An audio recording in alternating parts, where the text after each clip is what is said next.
قرآن مجید میں نبی کریم صلی اللہ علیہ وآلہ وسلم کے شان میں گستاخی کرنے والوں اور ان کے خلاف دشمنی رکھنے والوں کے انجام کے بارے میں متعدد مقامات پر سخت وعید اور تنبیہات بیان کی گئی ہیں۔ ایسے افراد کو دنیا اور آخرت دونوں میں سخت عذاب کا سامنا کرنا پڑے گا۔ قرآن پاک میں اللہ تعالیٰ نے ان گستاخوں کے لیے نہایت ہی سنگین عذاب کا ذکر کیا ہے۔ یہاں کچھ چند چیزیں میں آپ کے سامنے شیئر کروں گا تو اس کو نوٹ کیجئے گا۔ سب سے پہلی بات یہ ذلت اور رسوائی۔ قرآن میں گستاخوں کے لیے ذلت اور رسوائی کی وعید بیان کی گئی ہے۔ سورہ توبہ میں اللہ تعالیٰ ارشاد فرماتا ہے اور جو لوگ رسول اللہ کو ایذا دیتے ہیں ان کے لیے دردناک عذاب ہے۔ اس آیت میں واضح طور پر بتایا گیا کہ جو لوگ رسول اللہ کے شان میں گستاخی یا بے ادبی کرتے ہیں انہیں دنیا اور آخرت میں دردناک عذاب کا سامنا کرنا پڑے گا۔ منافقین اور گستاخوں کا انجام۔ منافقین اور گستاخی کرنے والے وہ لوگ ہیں جو بظاہر ایمان کا دعویٰ کرتے ہیں لیکن اندر سے دشمنی رکھتے ہیں۔ اللہ پاک نے ایسے لوگوں کے لیے سخت عذاب کا وعدہ کیا ہے۔ سورہ توبہ میں اللہ تعالیٰ ارشاد فرماتا ہے کیا وہ نہیں جانتے کہ جو اللہ اور اس کے رسول کی مخالفت کرتا ہے اس کے لیے جہنم کی آگ ہے جس میں وہ ہمیشہ ہمیشہ رہے گا، یہ بہت بڑی رسوائی ہے۔ اس آیت میں واضح طور پر بتایا گیا کہ جو لوگ رسول اللہ کے شان میں گستاخی کرتے ہیں یا آپ کی مخالفت کرتے ہیں ان کے لیے جہنم کی آگ تیار ہے اور یہ ان کے لیے آخرت میں بڑی رسوائی ہے۔ ملعون اور عذاب شدید گستاخان رسول کو قرآن مجید میں ملعون لعنت کیے ہوئے کہا گیا ہے اور ان پر دنیا اور آخرت میں اللہ کی لعنت اور سخت عذاب کی جو وہ وعید کی گئی ہے۔ سورہ احزاب میں اللہ تعالیٰ فرماتا ہے کہ بے شک جو لوگ اللہ اور اس کے رسول کو ایذا دیتے ہیں اللہ نے ان پر دنیا اور آخرت میں لعنت کی ہے اور ان کے لیے رسوا کن عذاب تیار کیا ہے۔ اس آیت میں اللہ نے گستاخوں پر اپنی لعنت کا ذکر کیا ہے اور ان کے لیے آخرت میں رسوا کن عذاب کی خبر دی ہے۔ نبی کریم صلی اللہ علیہ وآلہ وسلم کی تعظیم اور اطاعت۔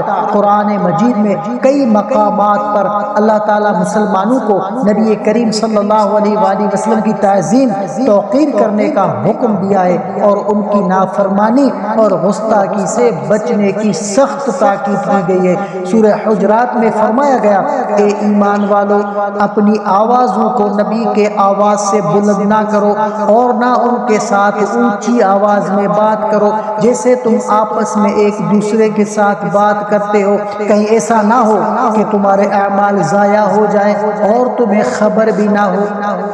اس آیت میں نبی کریم صلی اللہ علیہ وآلہ وسلم کے ادب و احترام کی تعلیم دی گئی ہے اور بتایا گیا ہے کہ معمولی سی بھی بے ادبی ایمان کو خطرے میں ڈال سکتی ہے اور انسان کے ساری زندگی کے کیے ہوئے اعمال جو ہے وہ ضائع ہو سکتے ہیں۔ جہنم کا عذاب قرآن مجید میں گستاخان رسول کے لیے جہنم کے عذاب کا ذکر بھی کیا گیا ہے۔ سورہ مائدہ میں اللہ تعالیٰ فرماتا ہے کہ جو لوگ اللہ اور اس کے رسول سے جنگ کرتے ہیں اور زمین میں فساد پھیلاتے ہیں ان کی سزا یہی ہے یا تو انہیں قتل کیا جائے یا سولی پر چڑھایا جائے یا ان کے ہاتھ اور پاؤں جو ہے وہ مخالف سمتوں سے کاٹ دیے جائیں یا انہیں جلا وطن کر دیا جائے۔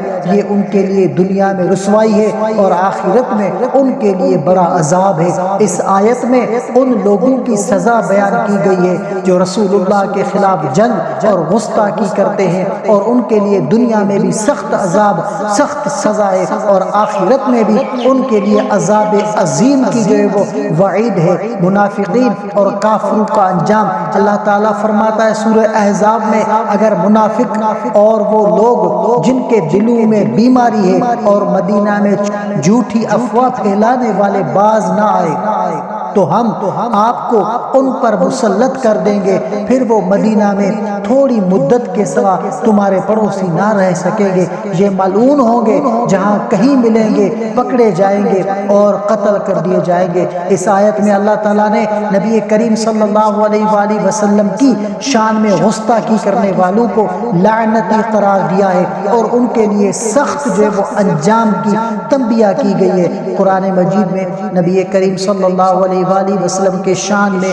گستاخی کرنے والوں کے لیے بہت سخت وعیدیں بیان کی گئی ہیں۔ اللہ تعالیٰ انہیں دنیا میں ذلت و رسوائی اور آخرت میں جہنم کے عذاب کی وعید دے دی ہے۔ وہ لوگ جو نبی کریم صلی اللہ علیہ وآلہ وسلم کی تعظیم و توقیر نہیں کرتے اور آپ کی شان میں گستاخی کرتے ہیں، ان کا انجام انتہائی خوفناک ہوگا اور وہ اللہ کے قہر و غضب کا شکار ہوں گے۔ مسلمانوں پر لازم ہے کہ وہ نبی کریم صلی اللہ علیہ وآلہ وسلم کی شان میں ہمیشہ ادب و احترام کا مظاہرہ کریں اور ایسے کسی بھی عمل یا قول سے بچے جو گستاخی ہے یا بے ادبی کے زمرے میں آتا ہو۔